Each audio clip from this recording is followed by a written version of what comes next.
प्रधानमंत्री नरेंद्र मोदी आज हैदराबाद और चेन्नई के दौरे पर हैं। वो हैदराबाद में इंडियन स्कूल ऑफ बिजनेस के 20 वर्ष पूरे होने पर आयोजित कार्यक्रम में शामिल होंगे और ग्रेजुएशन सेरेमनी को संबोधित करेंगे। दोपहर को चेन्नई में प्रधानमंत्री 31,400 करोड़ रुपए से ज्यादा की 11 परियोजनाओं की आधारशिला रखेंगे।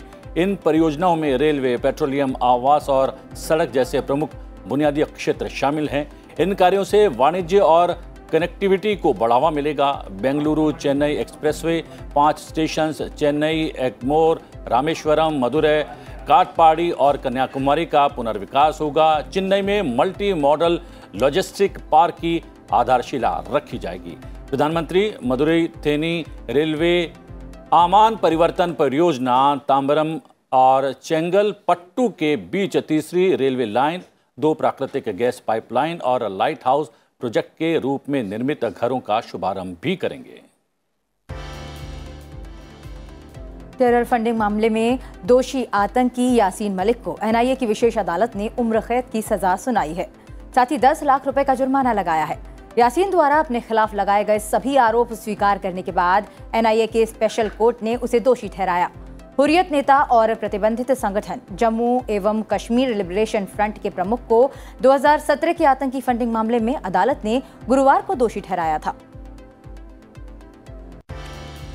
अलगाववादी नेता यासीन मलिक को दिल्ली के पटियाला कोर्ट ने आजीवन कारावास की सजा सुनाई है। इस सजा के विरोध में दिल्ली एनसीआर में आतंकी हमला किया जा सकता है। खुफिया विभाग ने इस संबंध में अलर्ट जारी किया है। दिल्ली पुलिस को 6-7 संवेदनशील अलर्ट और भी मिले हैं। अलर्ट के बाद से दिल्ली पुलिस चौकन्नी हो गई है और सुरक्षा व्यवस्था को बढ़ा दिया गया है। सरकार ने देश में चीनी की उपलब्धता और कीमत में स्थिरता बनाए रखने के लिए इस साल 1 करोड़ मीट्रिक टन तक चीनी के निर्यात को सीमित कर दिया है।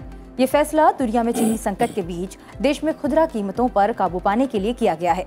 सरकार ने विशेष परिस्थिति में जून से अक्टूबर तक सशर्त निर्यात की अनुमति दी है। और बात राज्यसभा चुनाव की। कपिल सिब्बल ने समाजवादी पार्टी के समर्थन से निर्दलीय प्रत्याशी के तौर पर राज्यसभा के लिए नामांकन दाखिल कर दिया है। नामांकन के दौरान उनके साथ अखिलेश यादव के साथ पार्टी प्रमुख महासचिव राम गोपाल यादव और कई और वरिष्ठ नेता मौजूद रहे। साथ ही समाजवादी पार्टी से दूसरे उम्मीदवार जावेद अली खान ने भी अपना नामांकन दाखिल कर दिया है। शिवसेना के प्रमुख प्रवक्ता संजय राउत और पार्टी के सहयोगी संजय पवार आज राज्यसभा चुनाव के लिए अपना नामांकन पत्र जमा करेंगे। संजय पवार 10 जून को होने वाले राज्यसभा चुनाव के लिए पार्टी के दूसरे उम्मीदवार होंगे। संजय पवार की उम्मीदवारी से पूर्व सांसद संभाजी छत्रपति को झटका लगेगा, जो अपनी उम्मीदवारी के लिए समर्थन मांग रहे थे। दोनों के नामांकन के समय महाराष्ट्र के मुख्यमंत्री उद्धव ठाकरे मौजूद रहेंगे। ईडी ने 2011 में 263 चीनी नागरिकों को वीजा जारी करने के कथित अनियमितता बरतने के मामले में कांग्रेस सांसद कार्ति चिदम्बरम और अन्य के खिलाफ धन शोधन का मामला दर्ज किया है। ये कथित घोटाला उस समय हुआ जब कार्ति के पिता पी चिदम्बरम केंद्रीय गृह मंत्री थे। अधिकारियों ने बुधवार को ये जानकारी दी। उन्होंने ये भी बताया कि संघीय एजेंसी ने इसी मामले में सीबीआई की हालिया प्राथमिकी का संज्ञान लेते हुए धन शोधन निवारण अधिनियम की आपराधिक धाराओं के तहत ये मामला दर्ज किया है। महाराष्ट्र में एक महिला पायलट अभिलाषा बराक समेत 37 पायलटों को लड़ाकू हेलीकॉप्टर पायलट के रूप में एविएशन विंग में शामिल किया गया है।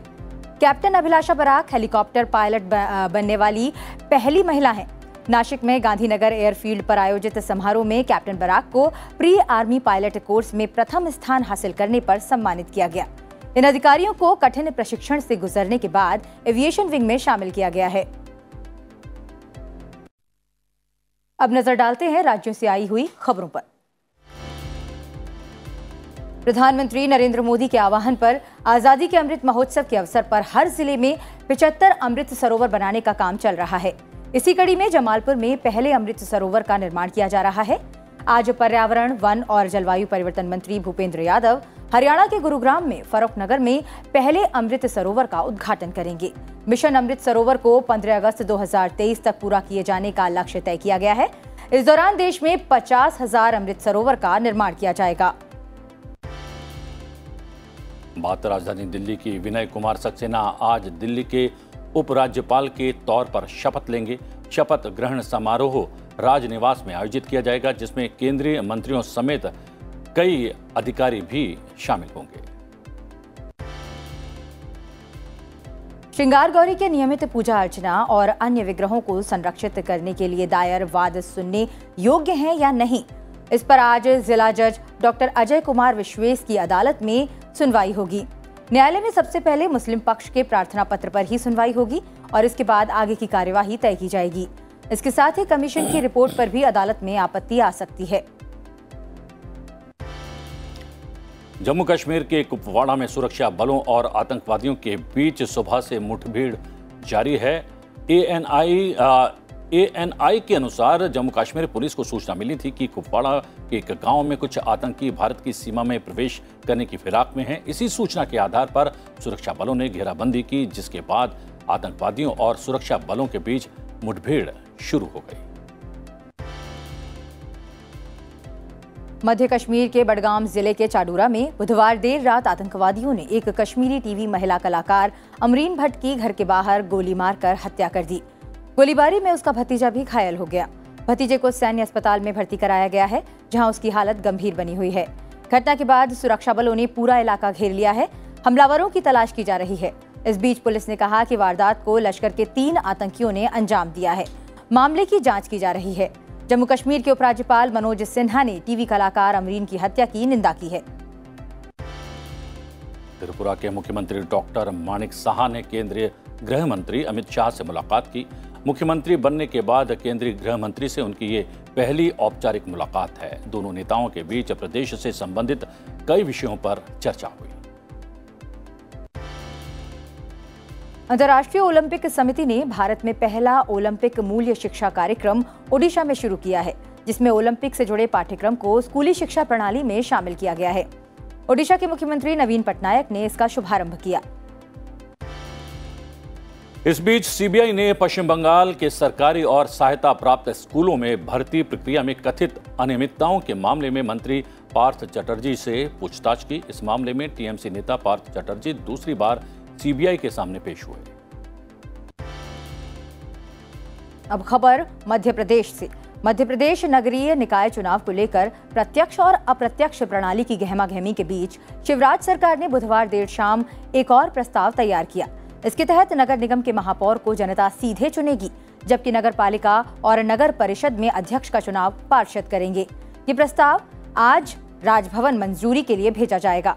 इसी के साथ ही मध्य प्रदेश में नगरीय निकाय चुनाव के लिए महापौर और वार्ड वार आरक्षण की घोषणा भी कर दी गई है।